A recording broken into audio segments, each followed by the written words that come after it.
안녕하십니까. 진로진학의 나침판의 신호입니다. 오늘은 제가 조금 자유로운 주제에 대해서 얘기를 좀 하려고 합니다. 혹시 일본이 망해가는 이유를 알고 계시나요? 일본은 망합니다. 망해가는 아주 천천히 몰락해 가죠. 결국 떨어지고 떨어져서 아마 동남아 수준으로 떨어지게 될 겁니다. 이거 바람이나 희망이 아니라 실제로 그렇게 되게 될 겁니다. 물론 일본이 그 중간에 변하게 된다면 물론 바뀔 수가 있죠. 저는 일본도 발전하기를 원합니다. 그러니까 원한다기보다는 바랍니다. 옆에 나라이기도 하고 바로 옆 나라가 어느 정도 발전해 있어야 우리의 수출 시장이나 또는 전체적으로 어쨌든 어느 정도 어쨌든 수출의 경쟁력도 확보해 갈 수 있다라고 하는 장점이 있거든요. 바로 옆 나라가 발전해 있으면. 예를 들어 중국이 예전 지금의 북한 수준으로 계속 있었다면 한국이 이만큼 성장하지 못했을 겁니다. 그런데 중국이 마침 그만큼 발전해 왔기 때문에 우리 수출 시장이 그만큼 커진 게 우리가 이만불 시대에서 멈출 것 같았던 그 어떤 1인당 GDP가 지금 3만불 시대로 넘어오게 됐던 배경도 바로 그런 이유가 있습니다. 그러니까 중국이 발전했기 때문에 한국도 발전할 수 있었다라는 얘기가 됩니다.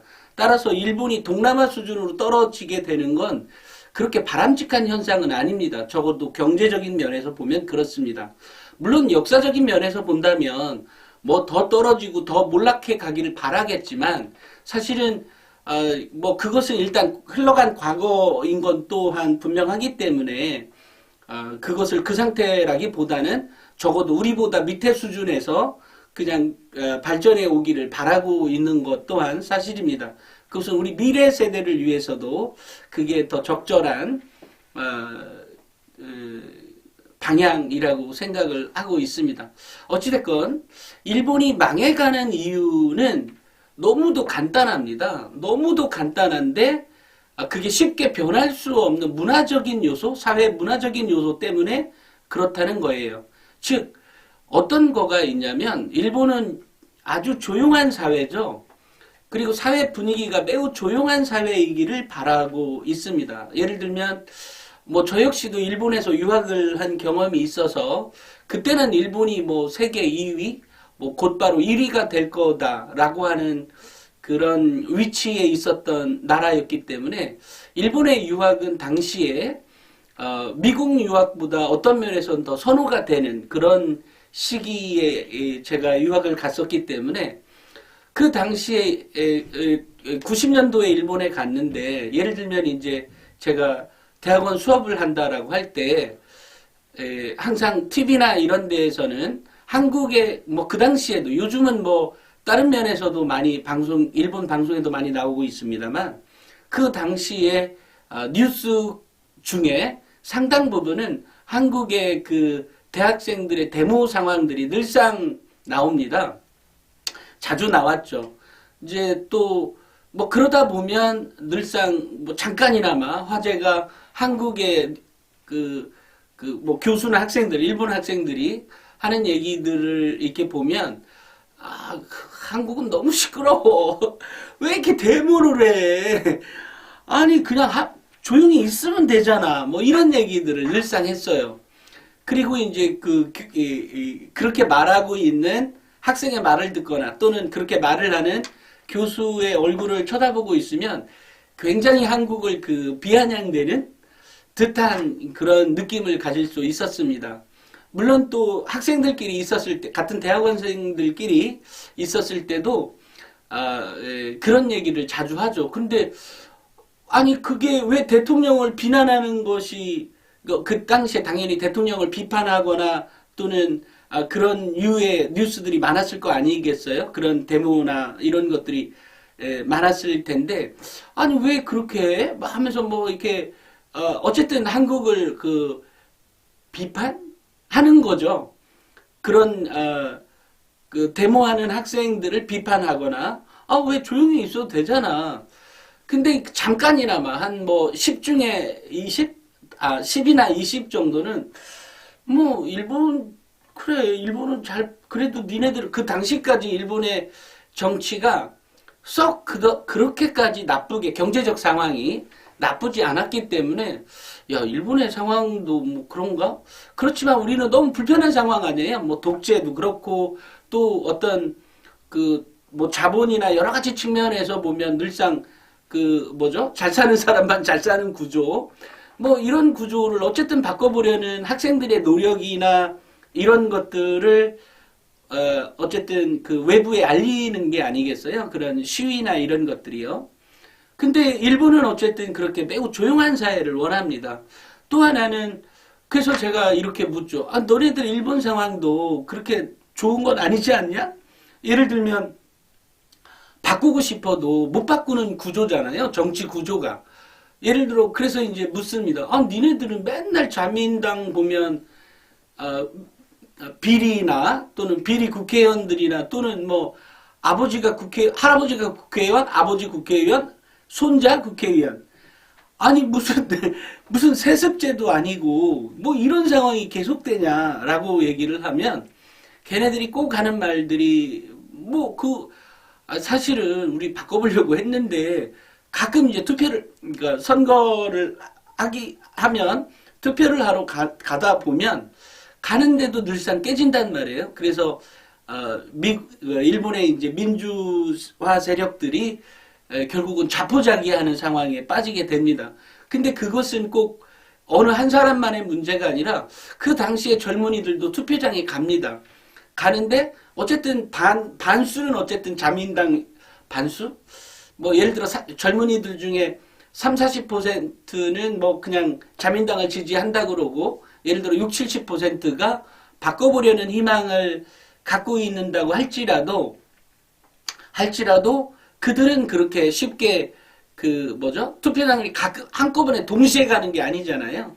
그러다 보니까 가끔 한번 가서 투표해보면 원했던 후보가 떨어지게 되고 그러니까 이러다 보니까 계속 이렇게 뭐라고 하죠? 자꾸 이제 투표를 안 하게 되죠. 이러다 보니까 결국은 안 바뀌게 된 겁니다. 그러니까 일본의 그 당시 1990년도입니다. 그 당시에 그 일본의 사람 90년도가 아니라 그렇죠? 90년. 그러니까 그 당시에 일본 사람들도 바꿔보고자 하는 노력은 있었다. 그 당시에 일본의 경제 상황이 얼마나 좋았냐면 예를 들어 그 여행을 가는 아이들이 대학생 애들은 뭐 어쨌든 뭐 알바를 하지 않는다면 다녔던 대학이 좀 좋은 대학이었기 때문에 알바를 하지 않는 상황이에요. 뭐 부자들만 다니는 학교였기 때문에 주로. 그런데 그런 대학들에서 주로 이제 그 대학생들도 알바를 잠깐 해서 여행을 가는 외국에 여행을 가는 학생들이 정말로 많았고요. 또 가끔 일본에 이제 알바하는 학생들도 뭐 한두 달 알바하고 동남아로 여행 가는 분위기가 굉장히 많았었습니다. 당시에. 뭐 요즘은 뭐 일본 애들의 여권 비율이 일본 사람들의 여권을 갖고 있는 비율이 20%뿐이 안 된다고 하기 때문에 그만큼 이제 외부와 단절된 사회를 살아가고 있는 것 또는 경제적 상황이 그렇게까지 좋지 않은 거죠. 그 당시에 비해서는. 그 당시에는 90년도에는 정말 알바 한두 달만 해도 외국에 여행을 갔다 올 정도로 또 알바하면 되는 알바 또 하루에 뭐 6, 7시간 하고 나면 또 언제든지 뭐 그 다음 달 여행을 갈 수 있는 그런 상황이었거든요. 일본이. 근데 지금은 어떻습니까? 지금은 뭐 완전히 일본의 경제는 안 좋죠. 또 혹시 이 방송을 보는 일부 사람들은 일본 경제적 상황 지금 좋지 않냐. 또 뭐 경제 성장률이 한국보다 높아졌죠. 사실 이건 말도 안 되는 경제적 상황이 한국에 벌어진다는 건 말도 안 되는 얘기가 지금 한국에 벌어지고 있는 거예요. 그런데 또 일본이 이제 항상 뭐 경제가 예를 들어 경제 성장률이 1.2, 1.8 채 2%도 안 되다가 최근에 작년에 3%를 돌파해서 한국보다 더 나은 경제 성장률을 됐잖아요. 이건 역시도 보면 결국 그것만 보면 일본이 좋은 것 같잖아요. 물론 지금 뭐죠? 주식 시장도 일본은 지금 현재 굉장히 화랑이죠. 한국은 뭐 그렇지 못하고요. 이런 경제적 상황도 말도 안 되는 상황이 한국에 벌어지고 있는 것도 맞지만 일본의 경우에 그런 경제적 상황이 국민들에게 돌아가느냐라고 하면 그렇지가 않아요. 그러니까 예를 들어 일본의 뭐 도요타가 수출이 잘 됐든 소니가 뭐 수출이 잘 돼서 또는 뭐 요즘은 뭐 소니는 또 예전에는 전자기업이었지만 지금은 주력 산업이 또 금융이거든요. 어찌됐건 그렇게 경제적 상황이 좋아졌으면 국민들의 삶이나 뭐 월급이 오른다거나 또는 뭐 이런 상황이 벌어져야 되는데 그렇지 못하거든요. 이건 역시 결국 정치가 만들어내놓은 불행입니다. 그러니까 무슨 얘기냐면 일본이 그렇게 성장했다 그래서도 실제로 60%는 그러니까 예를 들어 뭐 100이 있다면 그 경제적 상황이 100이 온전히 일본에 있어야 되지만 실은 60%는 이미 해외에서 나가 있는 기업들이 벌어들인 거기 때문에 소비가 일본에서 일어나지 않는다는 거죠. 일본과 기업의 성장은 있지만 그 기업이 일본에 존재하지 않는다는 거예요. 이제 그렇기 때문에 결국은 이런 상황들 그러니까 그 경제적으로 성장은 했지만 그 부가 일반 국민에게 돌아오지 않는다는 사실입니다. 결국 그 돈은 해외에 머무르고 있는 돈인 거죠. 그러니까 이런 상황이 만들어내놓은 것도 결국 정치가 만들어내놓은 거거든요.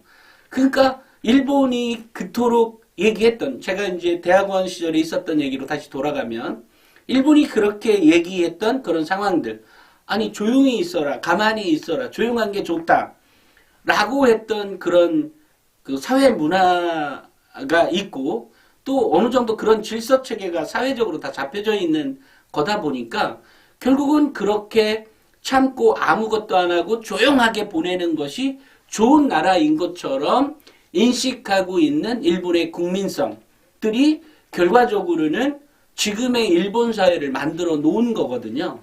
그럼에도 불구하고 지금도 여전히 일본에 제가 이제 그 최근에도 가보면 여전히 그 일본 사회는 그렇게 정체된 정지된 사회 뭐 그런 느낌을 많이 갖고 있습니다. 그러니까 그런 상황을 또 언론이 또 제대로 보도하고 있지도 않죠. 일본의 사회가. 그러니까 일본의 사회는 자민당과 일본의 언론들이 만들어내놓은 프레임 또 그 프레임에 갇혀서 수십 년 동안 이제 거의 100년에 가까운 정도 100년은 아니고 정확히 얘기하면 거의 70년, 80년을 그렇게 물론 그 이전 사회도 역시 마찬가지였습니다만 에도 시대도 마찬가지였습니다만 그렇게 조용한 것이 좋은 그런 나라를 만들어 놓은 일본 사회 문화적인 질서가 결국은 일본을 나락으로 떨어뜨리고 있다라고 하는 사실입니다. 물론 이런 내용은 다른 책에서도 또 언급을 하고 있는지는 모르겠어요. 했었을 거라고 생각을 합니다. 전문가라면 보다 심도 있는 전문가라면 알 수 있는 모든 사람이 알 수 있는 내용은 아니고요. 어찌됐건 그런 것들이 일본 사회를 매우 불행하게 만들고 있는데 일본인들만 모르고 있다.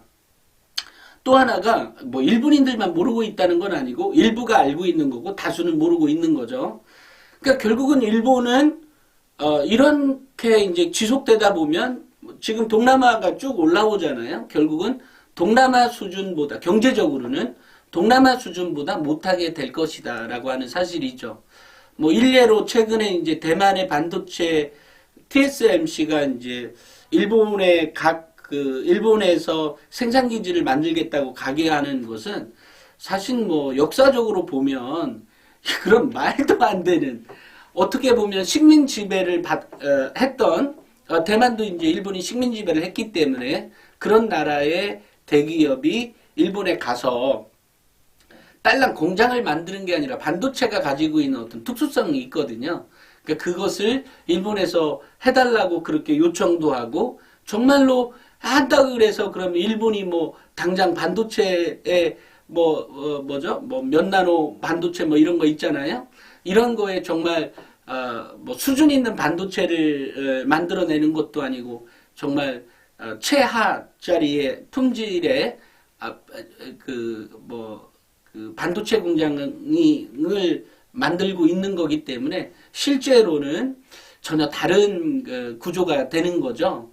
그러니 어쨌든 그런 상황이 만들어진 게 일본인데도 불구하고 그럼 오랫동안 겹겹이 쌓여 있었던 그런 문제를 변화하려고 하는 어떤 노력들이 필요하잖아요. 그런데 그렇게 하지 않는다는 거죠. 역시 여전히 조용히 넘어가자가 일본 사회인 거죠.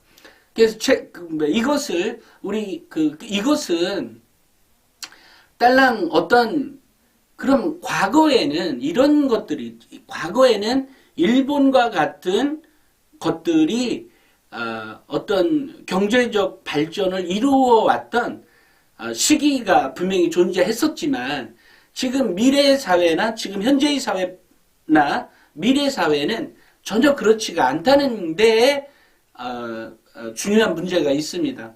즉 저는 뭐 우리 직원들에게 항상 하는 얘기입니다. 저에게 객이라고 합니다. 늘상.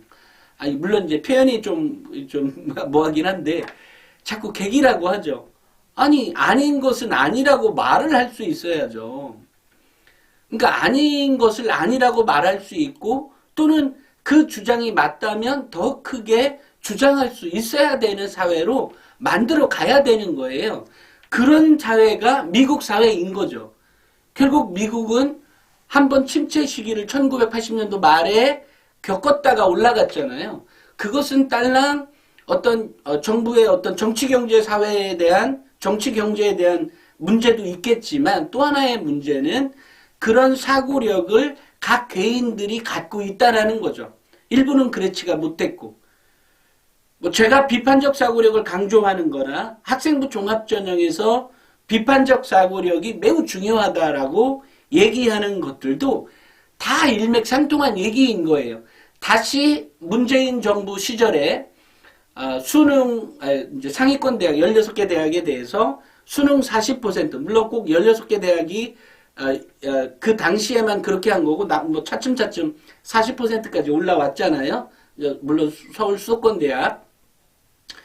근데 이것은 매우 잘못된 정책이었고 이것은 그러니까 문재인 대통령이 후보 시절에도 제가 비판을 했었습니다.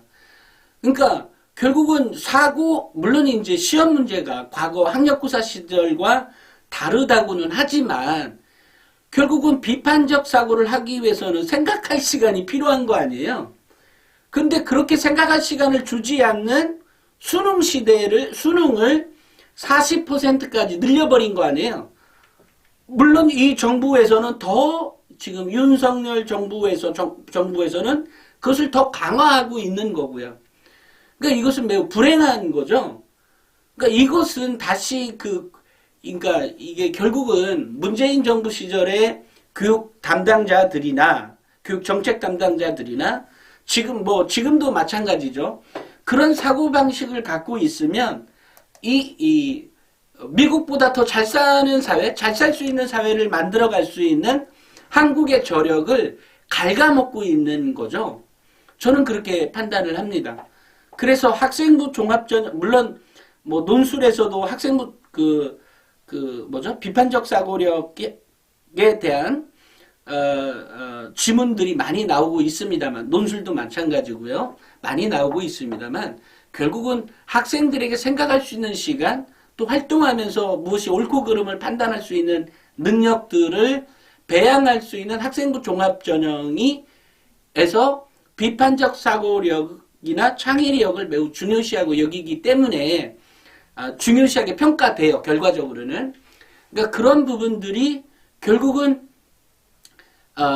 한국이 일본 사회처럼 나락으로 가게 될 거냐 아니면 조금 더 더 나은 사회로 만들기 위한, 그러니까 비판적 사고가 충만한 그런 사회를 만들어 갈 거냐는 미래를 좌우하게 되는 매우 중요한 문제이지만, 일본은 여전히 과거의 시대, 그러니까 비판을 하면 안 되는 사회로 머물러 있기 때문에 일본이 발전해 있지 못하다, 이런 거라는 거예요.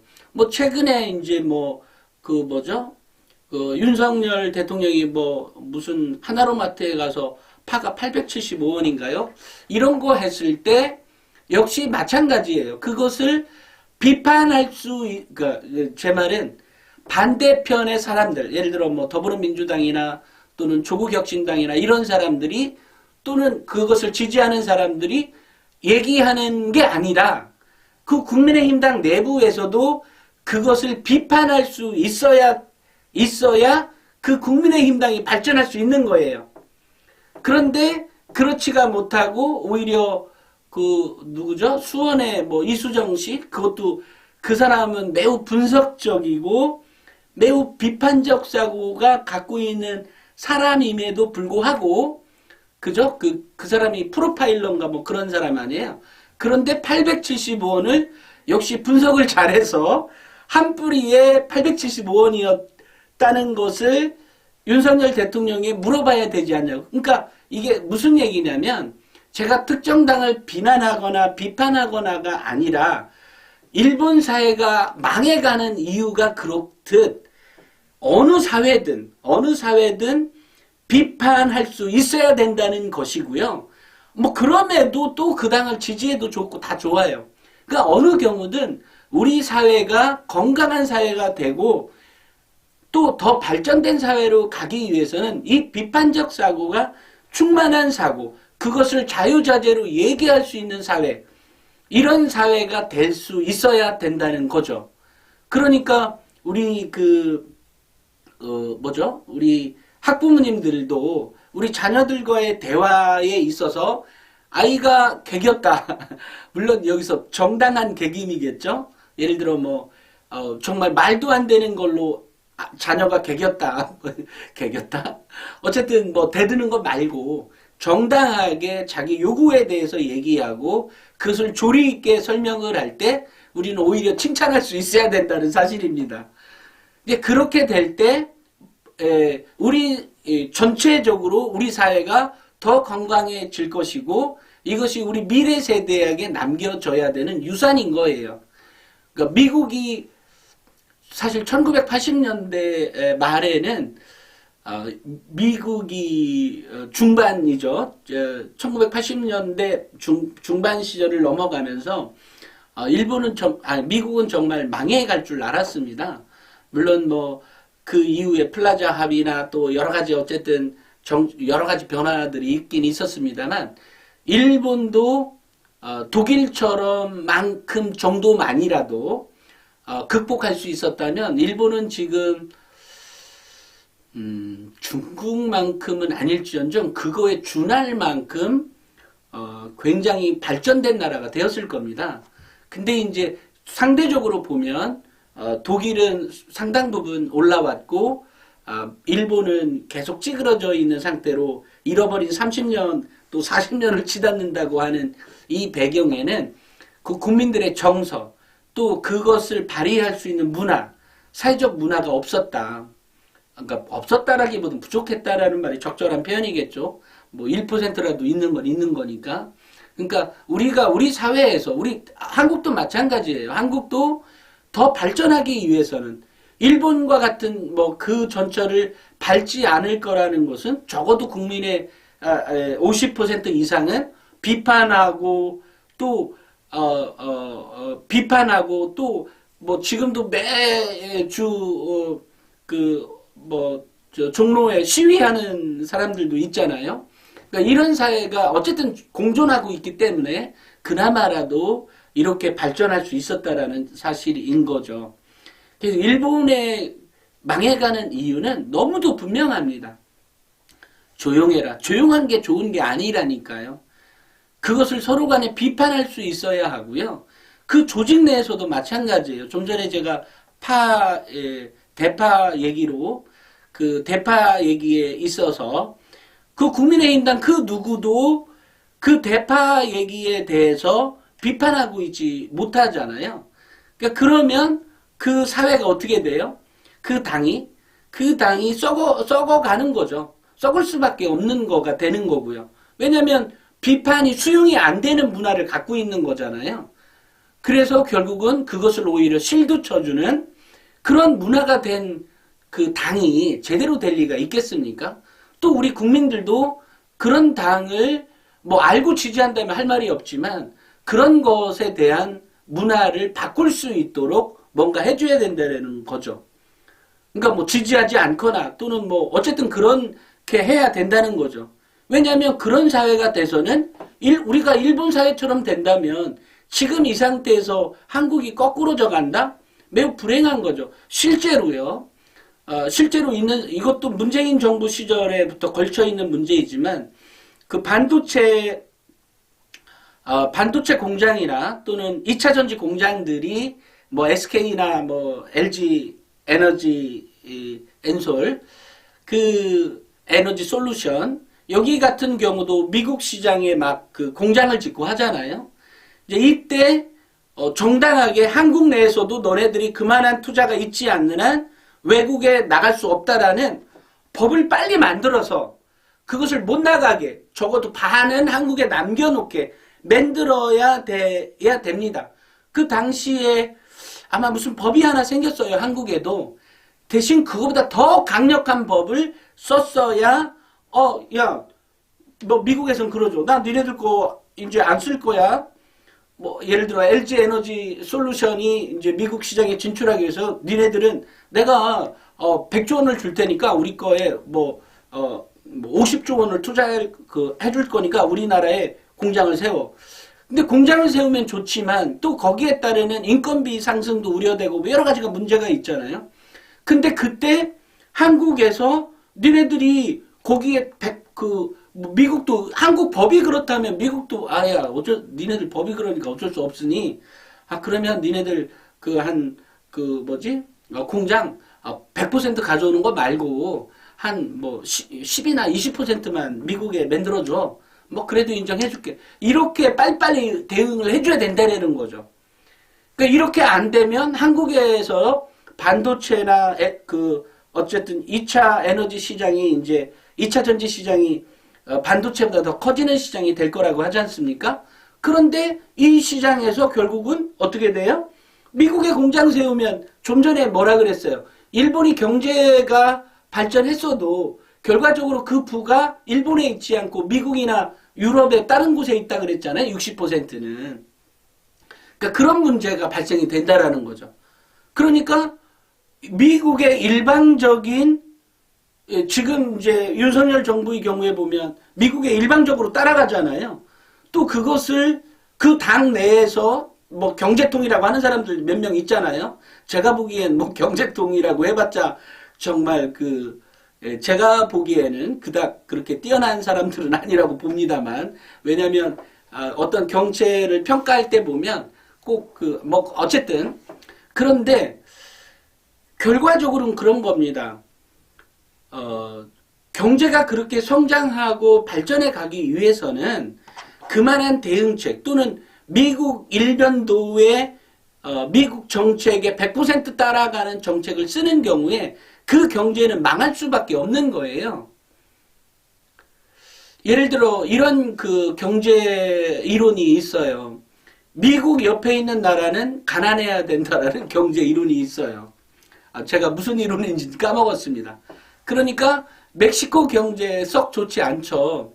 그러니까 미국보다 더 잘 살면 안 돼, 얘네들이. 그러니까 그 주인은. 그러니까 마찬가지죠. 그것은 바로 옆 나라이기 때문에 그런 거지만 그러면 어떤 정치적으로 미국 일변도로 따라오는 경우도 아까 되는 지역 정서가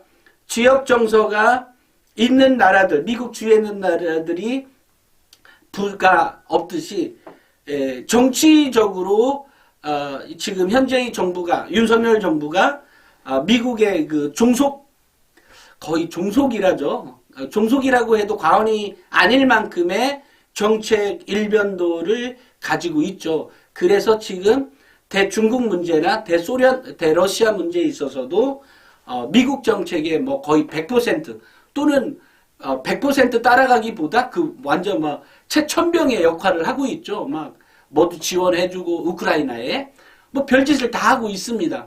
예를 들어 우크라이나에 제 기억으로 윤석열 정부가 언젠가 한번 뭐 35억 달러를 지원해 주겠다라고 얘기한 적이 있어요. 그러면 그게 3조 5천억입니다. 천으로 따졌을 때. 근데 그 지금 그 어디죠? 이 과학기술 분야에 투자하지 않았던 뭐죠? 예산을 깎은 게 5조 5천억인가 뭐 이 정도거든요. 아니 왜 그딴 짓을 하는지 이해를 못하죠. 여기서 문제는 이거예요. 자, 정부가 그랬다고 하자고요. 그러면 그 자체 내에서 정부 내에 있는 사람들 또는 국민의힘당 사람들이 그것을 비판할 수 있어야 된다는 거죠. 그렇지 않고서 국회의원 배지 달라고 하고 이게 말이나 돼요? 국회의원 배지를 왜 다는데 네가? 그렇지 않아요? 그러니까 이런 문제가 왜냐하면 그런 비판을 할 수도 없는 사람들의 집단 아니에요. 근데 국회의원 배지가 왜 필요해 그게? 난 이해할 수가 없어. 아니 그것을 비판하는 사람이라면 좋아. 그것을 비판할 수 있는 사회였다면 그것은 뭐 옳은 정당하고 제가 제 기준으로 옳은 비판이고 라고 생각할 수 있지만 그렇지 않다는 데 저는 문제가 있다라는 거예요. 그래서 뭐 제가 뭐 특정 정당을 지지하거나 비판하거나 이렇게 아니라 우리의 사고력이 어떻게 발전해 가야 되고 우리 사회가 용납될 수 있어야 된다는 거죠. 제가 이제 그 예전에 벌써 몇 년 전에 일본 역사 관련 또는 그 식민 사대주의에 대해서 식민 사대관 뭐죠? 그 식민사관에 입각한 문제에 대해서도 여러 번 뭐 영상을 찍은 적도 있습니다만 그때마다 댓글을 보면 그 일본 사람인 그것도 일본 내에서도 매우 극우적인 사람들이 쓸만한 말들을 늘상 댓글을 다는 사람들이 있어요. 댓글을 달아서 자기 의견을 표현하는 건 좋다고 했죠. 그건 좋은 행위입니다만 중요한 건 이거예요.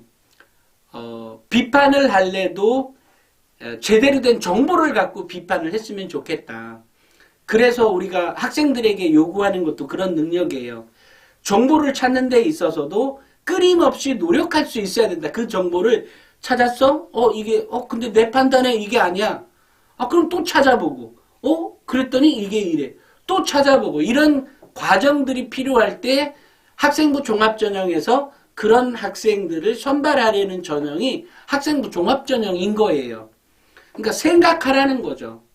마찬가지로 그 비판, 어떻게 보면 정당한 비판이라기보다는 비난에 가까운 또는 그 개인의 어떤 뭔가를 이렇게 막 비판보다는 매우 수위가 높은 비난하는 그런 댓글들이 있지만 꼭 기억해야 될 건 그 비난을 사실은 내용을 보고 한 것 같진 않고요. 그냥 이런 말들, 제목을 제가 이렇게 다룰 거거든요. 제목에 일본이 망해가는 이유라고 하는 제목을 달 건데요. 아마도 그 밑에 댓글에는 굉장히 이상한 정말 말도 안 되는 비난의 댓글들이 있을 겁니다. 물론 그거는 거의 일본 사람이어서도 일본 사람들에서도 정상적이지 않은 사람들이 다는 댓글. 근데 그런 댓글을 한국 사람들도 달고 있는 사람들이 있다. 생각보다 많다라고 생각을 하는데 그분들에게도 꼭 이런 말을 해주고 싶어요. 비판을 해도 좋고 비난을 해도 좋지만 제 오늘 영상 전체를 꼭 보시고 비판을 했으면 좋겠다라고 생각을 합니다.